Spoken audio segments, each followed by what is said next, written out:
তুমি কি রিলেশন করো?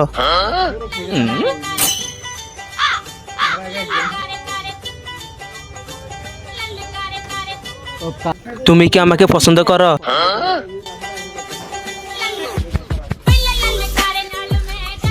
তোমাকে আমি প্রথম যেদিন দেখেছি ওই দিনই তোমার প্রেমে পড়ে গেছি। আই লাভ ইউ জান। আমি তোমাকে অনেক ভালোবাসি জান।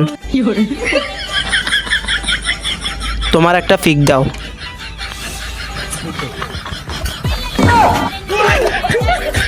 প্রেমের সমাধি ভেঙে মনের শীতল ছিঁড়ে পাখি যায় উড়ে।